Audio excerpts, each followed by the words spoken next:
आप मुझे ना सबसे पहले ये बताओ कि जो सेल मैन्युफैक्चरिंग होती है उसकी जो प्रोसेस है वो क्या है, first stage to last stage बताओ क्या क्या है। ठीक है सर। ओके सर, मैं बताता हूँ। पहले रहता है हमारा टेक्सचर। टेक्सचर में क्या काम होता है? टेक्सचर में होता है जो हमारा वेफर आता है, इनगोट वेफर आता है, एचडीआर होता है, 100 डैमेज रिमूवल। जैसे कि हमारा वेफर ऐसा साइज रहता है, जैसे 100 डैमेज रिमूवल मतलब जैसे कि साइड में थोड़ा सा मतलब साइज करने के लिए जो डैमेज पार्टिकल को रिमूव करते हैं वो उसमें केमिकल डोजिंग करते हैं। H2O2 HO2 H2O2 करते हैं, मतलब पिरामिड बनाने के लिए हम पिरामिड बनते हैं टेक्सचर में। पिरामिड क्यों बनते हैं? लेकिन जैसे कि रिफ्लेक्शन आएगा, रिफ्लेक्शन कवर करेगा, ऐसे पिरामिड होता है। पिरामिड पहले सन पावर इधर आएगा फिर रिफ्लेक्ट नहीं करेगा, इसलिए हम पिरामिड बनाते हैं टेक्सचर में। देन आ गया हमारा डिफ्यूजन। डिफ्यूजन में क्या होता है? जैसे कि हमारा पी टाइप ऊपर आ रहा है, एन टाइप बनाना है। पी टाइप में क्या होता है? बोरॉन ड्रॉपिंग होता है। एन टाइप में फोकल ड्रॉपिंग होता है, फोकल POCl3 मतलब फास्फोरस ऑक्सीक्लोराइड। तो फास्फोरस ऑक्सीक्लोराइड ड्रॉपिंग होगा तो हमारा पीएन जंक्शन क्रिएट होगा। पीएन जंक्शन क्रिएट नहीं होगा तो रेजिस्टेंस नहीं आएगा। अभी अपना डिफ्यूजन में रेजिस्टेंस है 180 plus minus 30। Then LDAC, laser drop selective emitter. Laser क्यों बनते हैं? जैसे कि हमारा रेजिस्टेंस फ्लो करने के लिए, करंट फ्लो करने के लिए लाइन बनते हैं, 172 फिंगर रहता है, उसमें से लाइन बनते हैं एलडीसी में। एलडीसी के बाद हमारा रहता है प्री एनेलिंग। प्री एनेलिंग में क्या होता है? एलडीसी को प्रोटेक्ट करने के लिए जो लाइन होता है उसमें प्रोटेक्ट करने के लिए प्री एनेलिंग होता है। प्री एनेलिंग में क्या काम होता है? O2 N2 लेयर चढ़ते हैं, जो एलडीसी का लाइन होता है उसका ऊपर लेयर चढ़ते हैं, क्योंकि उसको प्रोटेक्ट करने के लिए आगे जो प्रोसेस है उसमें जो केमिकल में सब मिट जाएगा, इसीलिए हम प्री एनेलिंग करते हैं। प्री एनेलिंग के बाद PhD, phosphorus silicate gas as isolation. जो फास्फोरस हम डिफ्यूजन में चढ़ाते हैं उसको प्रोटेक्ट करने के लिए पीएचडी हम करते हैं। पीएचडी के बाद हो गया हमारा पोस्ट एनेलिंग। पोस्ट एनेलिंग क्यों करते हैं? विद सेम डिपोजिशन के लिए, प्रोटेक्शन के लिए उसका। फिर प्रोटेक्शन के लिए हम पोस्ट एनेलिंग करते हैं। पोस्ट एनेलिंग के बाद हमारा आ गया रियर पीसीबीडी। पीसीबीडी में क्या होता है? Blow cutting. जो वेपर में ब्लो कटिंग रहता है, बैक साइड का ब्लो कटिंग रहता है। ब्लो कटिंग क्यों करते हैं? जैसे कि हमारा सन पावर आता है, सन रिफ्लेक्शन कम होता है रियर पीसीबीडी में। फ्रंट पीसीबीडी में क्या होता है? फ्रंट साइड में ब्लो कटिंग करता है, क्योंकि सन पावर जो आता है वो रिफ्लेक्शन कम करने के लिए। फिर आता है हमारा एलसीओ। एलसीओ में क्या होता है? जैसे कि एलडीसी में हमारा बैक साइड में फिंगर होता है, एलसीओ में हमारा फ्रंट साइड में फिंगर होता है। देन आ गया हमारा प्रिंटिंग। प्रिंटिंग में से लास्ट में प्रिंटिंग होता है, लास्ट स्टेशन प्रिंटर है, प्रिंटिंग होता है।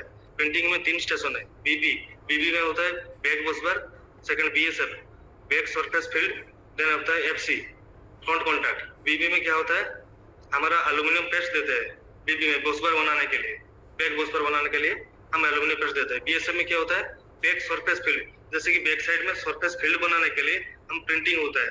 जैसे कि मेरे पास भी सर अभी वेपर है, मैं दिखा देता हूँ आपको। ये सर हमारा हो गया, ये फ्रंट साइड है, एफसी उसको बोलते हैं बैक साइड। ये बैक साइड का जो लाइन होता है वो बैक साइड बीएसए में बनाता है, ये एफसी ये फ्रंट साइड में बनाता है। उसके बाद आ गया सर अपना फायरिंग। तो टेम्परेचर होता है 850 डिग्री टेम्परेचर होता है, उसको जो मेटालाइजेशन होता है, मेटालाइजेशन होने के बाद तो ये मिट जाएगा ना, इसलिए उसको फायरिंग करते हैं। फायरिंग होने के बाद सॉर्टिंग होता है। सॉर्टिंग मतलब एफिशिएंसी कितना आ रहा है, एक आ रहा है 21 आ रहा है, 22 आ रहा है, 23 आ रहा है, उसको सॉर्टिंग करना है। 23 सेल अलग रहेगा, 21 अलग रहेगा, 20 अलग रहेगा, इसलिए हम सॉर्टिंग करते हैं। सॉर्टिंग होने के बाद ये डायरेक्ट मॉड्यूल में चला जाता है। मॉड्यूल प्लांट में ये मॉड्यूल बनाने के लिए, फ्रेम बनाने के लिए हमारे पास सेल होता है, मॉड्यूल दूसरा डिपार्टमेंट है, उसमें से फ्रेम होता है, फ्रेम होके बाहर सप्लाई होता है। ये जो आपका सोलर सेल जब बनाते हैं और उससे ठीक है। जब कॉम्बिनेशन ऑफ सोलर सेल्स को जब पैनल पे आप फैब्रिकेट करते हैं तो जो कॉमन डिफेक्ट्स आते हैं ये क्या क्या हैं कॉमन डिफेक्ट्स। डिफेक्ट में तो बहुत सारा डिफेक्ट होता है, जैसे कि हो गया पिन होल। जैसे कि वेपर में हमारा स्किन होता है, बीबी में स्किन होता है, स्किन में मान लीजिए एक होल हो जाएगा, उसमें पेस्ट गिर जाएगा। जैसे कि हमारा एल्यूमिनियम पेस्ट यूज होता है, सिल्वर पेस्ट यूज होता है। सिल्वर पेस्ट इसलिए यूज होता है तो हाईली रेजिस्टिविटी, इसलिए सिल्वर पेस्ट यूज होता है, उसमें पिन होल होता है। जैसे कि हो गया बॉन मार्क होता है, मतलब बॉन मार्क मतलब जल जाएगा, वेपर जल जाएगा, हीटिंग में जल जाएगा, बॉन मार्क होता है। चिपिंग होता है, चिपिंग मतलब कॉर्नर में जैसे कि ब्रेकेज हो जाएगा, चिपिंग होता है। मिसिंग बस बार, जैसे कि बस बार होता है, बस बार प्रिंट नहीं हुआ, ये सब रिजेक्शन में जाते हैं सर। इसमें हॉटस्पॉट क्या चीज़ होती है? हॉटस्पॉट जी हॉटस्पॉट सर, हॉटस्पॉट। हॉटस्पॉट समझते हैं? हॉटस्पॉट भी एक डिफेक्ट होता है, hotspot micro crack. Micro crack sir होता है, माइक्रो क्रैक डिफ्यूजन में होता है। माइक्रो क्रैक क्यों होता है? जैसे कि मान लीजिए हमारा मशीन में एक ब्रेकेज फंस जाएगा, उसमें माइक्रो क्रैक होता है। हॉटस्पॉट सर तो मुझे अब तो सुना नहीं है हॉटस्पॉट, लेकिन हॉटस्पॉट पता नहीं है। माइक्रो क्रैक पता है, माइक्रो क्रैक आता है, स्मोक मार्क आता है।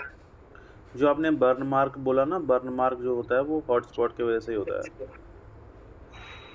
बॉलमार्क जैसे कि सर बर्मा फायरिंग ज़्यादा हो बर्माक हो जाएगी। जाएगा तो वहाँ पर हॉटस्पॉट बन जाएगा। हॉटस्पॉट बनेगा तो हाई रेजिस्टेंस उस जंक्शन पे आएगा, तो वहाँ पर ज़्यादा करंट ड्रॉपेज होगा, आईआर स्क्वायर लॉसेस होंगे वहाँ पर। तो वहाँ पर क्या होगा, धीरे धीरे पैनल क्या है गर्म होता जाएगा और ओवरहीट की वजह से वो जल भी सकता है, तो उसको हॉटस्पॉट बोलते हैं। अच्छा, तो उसके बाद सर टेस्ट। पैनल का जो फैब्रिकेशन है, आप जानते हैं ये जो सोलर पैनल होता है उसमें पीईआरसी क्या होता है, फर्क क्या होता है, इसको एक्सप्लेन करेंगे ज़रा? Password emitter reserve contact. क्या है ये पीआरसी, क्या काम करता जैसे कि सेल का वेपर पहले चला था मोनोकोर का, अभी टॉपकॉन आ गया, एचटी आ गया, मतलब एफिशिएंसी बढ़ाने के लिए नया नया टेक्नोलॉजी आ रहा है। अभी जैसे कि हमारा अभी टॉपकॉन आ गया है, लेटेस्ट टेक्नोलॉजी टॉपकॉन। रिलायंस में जैसे 8 चल रहा है टॉपकॉन, जैसे कि उसमें एफिशिएंसी दे रहा है 25, हमारा एफिशिएंसी अभी टॉप वर्क में एफिशिएंसी दे रहा है 23 समथिंग दे रहा है, 23.8089 ऐसे ही आ रहा है। ऐसे फॉर पासिवेटेड एमिटर रियर कॉन्टैक्ट, जैसे कि फॉर का भी चल रहा है। पहले मोनोबाइफेशियल चल रहा था, उसमें एफिशिएंसी 21 आ रहा था। इसकी टेस्टिंग कौन कौन सी होती है, कौन कौन से टेस्टिंग स्पेट्स है जब आप बनाते हो, तो जी सर। जब इसको आप बना देते हो तो टेस्ट कौन कौन से स्टेप्स में टेस्टिंग करते हो, कौन कौन सी टेस्टिंग होती है, जरा एक्सप्लेन करो टेस्टिंग। टेस्टिंग तो हर क्लस्टर का टेस्टिंग होता है, एसपीसी हर क्लस्टर का एसपीसी स्टैटिस्टिकल प्रोसेस कंट्रोल, जैसे कि डिफ्यूजन में हो गया फॉर पॉइंट प्रूफ, जैसे कि रेजिस्टेंस चेक करने के लिए फॉर पॉइंट प्रूफ में हम चेक करते हैं। सॉर्टर में पेंटर में हो गया ईआर चेक करने के लिए, माना इलेक्ट्रिकल रिजेक्शन जो आएगा मशीन में ऑटोमेटिक शो कर देगा, वो रिजेक्शन साइड हो जाएगा। तो आपकी कंपनी का क्या नाम बताया आपने? Premier energies. तो आप लोग सोलर पैनल बनाते हैं? सोलर पैनल बनाते हैं। तो आपके जो कस्टमर्स हैं वो कौन कौन है, या आप B2B काम करते हो या B2C काम करते हो? जी सर। B2B समझते हो, बिजनेस टू बिजनेस, किसी कंपनी को सेल करते हो या डायरेक्ट जो आपके कस्टमर्स? पहले तो कंपनी को सेल्स होता है, इंडिया बाहर भी सप्लाई होता है, जैसे कि लुमिनस को हमारा सेल होता है, लुमिनस पार्टनर है, लुमिनस को सेल होता है, जुपिटर, आमथिंग सप्लाई होता है, और जितना भी एक्स्ट्रा मेटल होता है इंडिया बाहर सप्लाई हो जाता है। तो आप जो सोलर सेल है वो लुमिनस कंपनी को देते हो या पूरा पैनल देते हो? पैनल देते हैं, सोलर पैनल देते हैं लुमिनस। लुमिनस को सोलर पैनल नेक्स्ट में लुमिनस ही लेते हैं। तो लुमिनस भी तो अपने पैनल खुद बनाती है? पैनल नहीं, लुमिनस सर पैनल नहीं बनाता है, लेकिन हमारा कंपनी भी जितना भी आता है प्रोडक्शन निकलता है उसमें से लुमिनस स्टिकर लगा के बाहर ही सप्लाई होता है। अच्छा, लुमिनस भी तो अपने खुद के प्लांट है उनके सोलर पैनल बनाने के? नहीं, सोलर पैनल के लुमिनस का कुछ नहीं है सर, लुमिनस के ऐसे ही सर्विस के लिए, लुमिनस का कुछ नहीं, सर्विस के लिए बस। अच्छा, वो आपसे बनवाते हैं? जी। ओके। तो आपने इसी फील्ड में काम किया, सोलर पैनल में काम किया है आपने? इन्वर्टर यूपीएस रिपेयर वगैरह आता है आपको?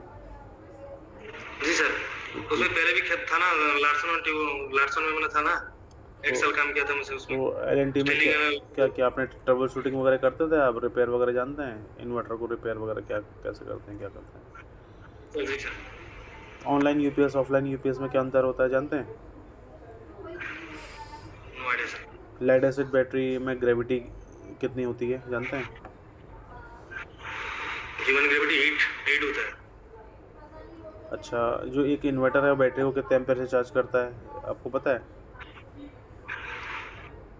अच्छा, तो आप ये सर्विस इंजीनियर के लिए क्यों ट्राई कर रहे हो, आप किसी सोलर कंपनी में ट्राई करो ना, सोलर पैनल जो बनाते हैं। एक्चुअली सर मैं सर्विस में पहले था, एक्सेल में तो 7-8 महीना था, लेकिन छोड़ के इधर आ गया, फिर सर्विस में जाना चाहता हूँ, इसलिए मैंने अप्लाई किया है।